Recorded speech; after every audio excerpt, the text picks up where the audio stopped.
Vote দিতে গেলে ballot পেপারে থাকবে দুটো অপশন, হ্যাঁ আর না। কিন্তু আপনি কি আদৌ জানেন এই যে না সিলটা মারবেন সেটা আসলে কিসের বিরুদ্ধে যাচ্ছে? কিংবা হ্যাঁ বললে আপনার ঘাড়ে ঠিক কি কি দায়িত্ব আসবে? এটা কি রাষ্ট্রের খোলস পুরোপুরি বদলে ফেলার এক বিশাল আয়োজন? জনগণ যদি কোনো কারণে এই গণভোটে না জিতিয়ে দেয়, তাহলে কি সব আয়োজন নষ্ট হয়ে যাবে? আগামী কয়েকটা মিনিট আমরা এই জটিল অঙ্কের জট খুলব, কারণ এবারের গণভোট কিন্তু অতীতের মতো প্রেসিডেন্টকে ভালো লাগে কিনা টাইপের সাদামাটা নির্বাচন নয়। এর পেছনে আছে ৮৪টি সংস্কার প্রস্তাবের এক বিশাল তালিকা, যা আপনার আমার দৈনন্দিন জীবন থেকে শুরু করে রাষ্ট্রের সর্বোচ্চ ক্ষমতার গদি সবকিছুকেই নাড়িয়ে দিতে পারে। রাজনীতি মানেই হচ্ছে ধোঁয়াশা, কিন্তু এবারের ধোঁয়াশাটা একটু অন্যরকম। এর আগে এই দেশে ৩বার গণভোট হয়েছে, ৭৭ সালে জিয়ার আমলে, ৮৫ সালে এরশাদের আমলে আর ৯১ সালে খালেদা জিয়ার সময়। সেগুলোর হিসাব ছিল খুব সরল, সোজা কথায়, আমি ক্ষমতায় আছি বা থাকতে চাই, তোমরা কি রাজি? প্রায় ৯৯% লোক তখন হ্যাঁ বলে দিত। কিন্তু এবারের প্রেক্ষাপট সম্পূর্ণ আলাদা। সামনের গণভোটে যদিও ব্যালটে প্রশ্ন মাত্র গুটি কয়েক, কিন্তু এর ভিত্তি বিশাল। জুলাই সনদ নামের এক দলিলে মোট ৮৪টা সংস্কারের কথা বলা হয়েছে। এর মধ্যে ৪৮টাই সরাসরি সংবিধান বদলানোর সাথে যুক্ত। এখন সমস্যা হলো, এই ৮৪টা আইটেমকে একটা প্যাকেজে ভরে আপনার সামনে ধরা হয়েছে, অনেকটা বিরিয়ানির প্যাকেটের মতো। হয় পুরোটা খাও, না হয় ফেলে দাও। আপনি হয়তো হান্ডি বিফ পছন্দ করেন, কিন্তু রোস্ট পছন্দ করেন না। এখানে কিন্তু সেসব বেছে নেওয়ার কোনো সুযোগ নেই, হয় সবগুলোতে হ্যাঁ, নয়তো সবগুলোতে না। এখন যদি দেশের মানুষ এই প্যাকেজে না বলে দেয়, তখন কি হবে? এই না জয়ী হলে কি জুলাই সনদ বাতিল হয়ে যাবে, নাকি অন্তর্বর্তী সরকার তখন মহা বিপদে পড়বে? সোজা বাংলায় বলতে গেলে, না ভোট জয়ী হলে এই সংস্কারগুলো বাস্তবায়ন করার কোনো আইনি বাধ্যবাধকতা আর পরবর্তী সংসদের থাকবে না। মানে ভবিষ্যতে যারা ক্ষমতায় আসবে তারা চাইলেই বলতে পারবে, জনগণ তো সংস্কার চায়নি, তাই আমরাও করছি না। অর্থাৎ সংস্কারের এই বিশাল আয়োজন তখন কেবল একটা নৈতিক ইচ্ছার ওপর ঝুলে থাকবে, আইনের কোনো জোর থাকবে না। এক কথায়, যদি নায়ের পাল্লা ভারী হয়, তবে রাষ্ট্র সংস্কারের এই পুরো প্রক্রিয়াটাই এক বিশাল বড় প্রশ্নবোধক চিহ্নের মুখে পড়ে যাবে। তখন না থাকবে এই সনদের কোনো সাংবিধানিক ভিত্তি, আর না থাকবে পরিবর্তনের কোনো আইনি কাঠামো। আচ্ছা, এই যে দ্বিকক্ষ বিশিষ্ট সংসদের কথা বলা হচ্ছে, এটা ব্যাপারটা আসলে কি? এতদিন আমরা জানতাম আমরা ভোট দেই, এমপি নির্বাচিত হয়, তারা সংসদে গিয়ে আলোচনা বিতর্ক করে আর আইন বানায়। এটাকে বলা হয় এক কক্ষ বিশিষ্ট সংসদ। কিন্তু জুলাই সনদের প্রস্তাবে বলা হচ্ছে, এখন থেকে সংসদ হবে ডুপ্লেক্স বাড়ির মতো, নিচে এক কক্ষ, উপরে আরেক কক্ষ, নিম্নকক্ষ আর উচ্চকক্ষ। নিম্নকক্ষে থাকবে ৪০০ জন সদস্য, এর মধ্যে ৩০০ জন সাধারণ আর ১০০ জন সংরক্ষিত নারী আসন। এরা আমাদের সরাসরি ভোটে নির্বাচিত হবেন। কিন্তু মূল খেলাটা হবে উচ্চকক্ষে, সেখানে থাকবেন ১০০ জন। এবং মজার ব্যাপার হলো, এদেরকে আপনি আমি সরাসরি ভোট দিয়ে নির্বাচিত করব না। এখানে আসবে আনুপাতিক প্রতিনিধিত্ব বা প্রপোর্শনাল রিপ্রেজেন্টেশন সিস্টেম। ব্যাপারটা একটু ভেঙে বলি। ধরুন, নির্বাচনে অমুক দল সারা দেশে মোট ভোটের ৫০% পেল, তাহলে উচ্চকক্ষের ওই ১০০টি সিটের মধ্যে ৫০টি সিট অমুক দল তাদের পছন্দের লোক দিয়ে পূরণ করতে পারবে।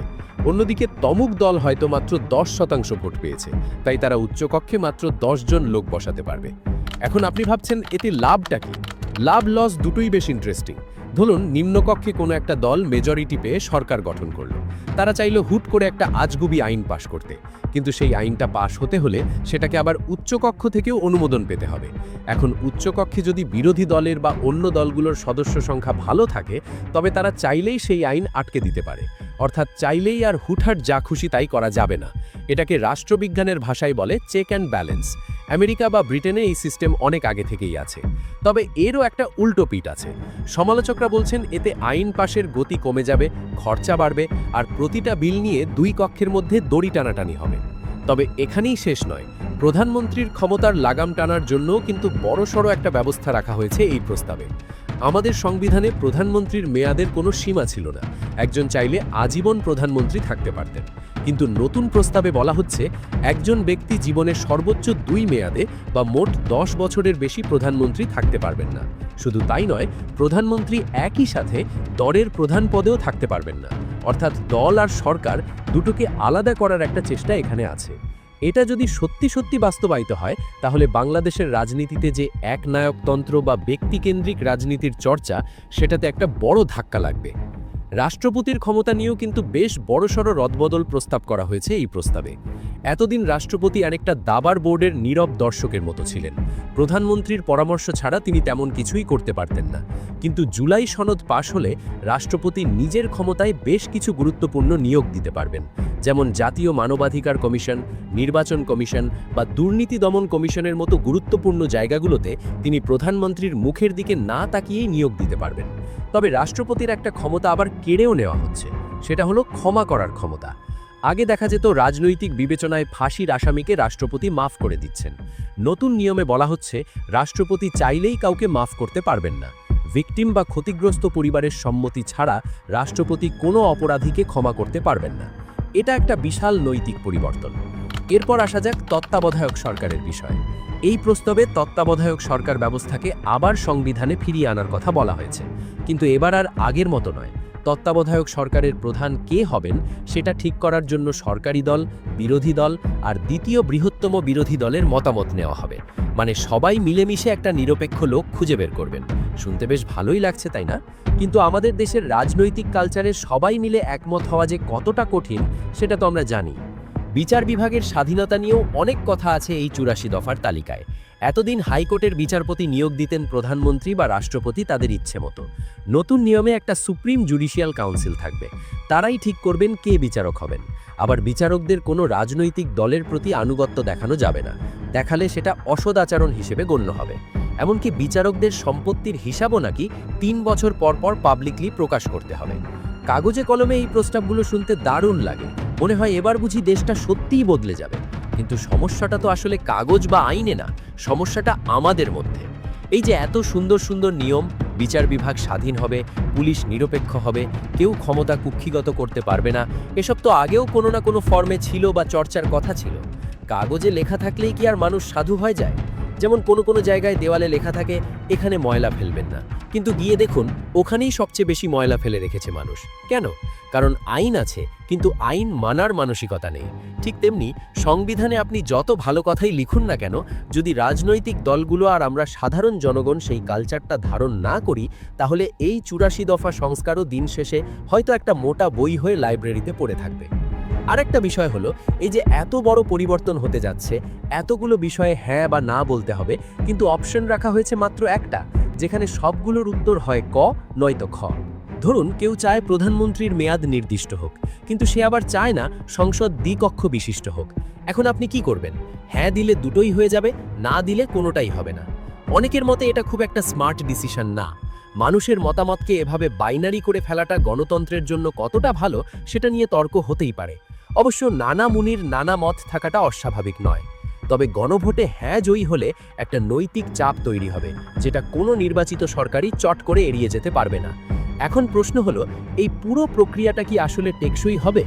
জুলাই সনদ বাস্তবায়ন করতে হলে ৩টে ধাপ পার করতে হবে। প্রথমত একটা অধ্যাদেশ জারি করা হয়েছে, দ্বিতীয়ত এই গণভোট, আর তৃতীয়ত আগামী নির্বাচনে যারা জিতবে তাদের নিয়ে একটা সংবিধান সংস্কার পরিষদ গঠন করা হবে। তারা নির্বাচনের পর নির্দিষ্ট দিনের মধ্যে এই সংস্কারগুলো পাশ করাবেন।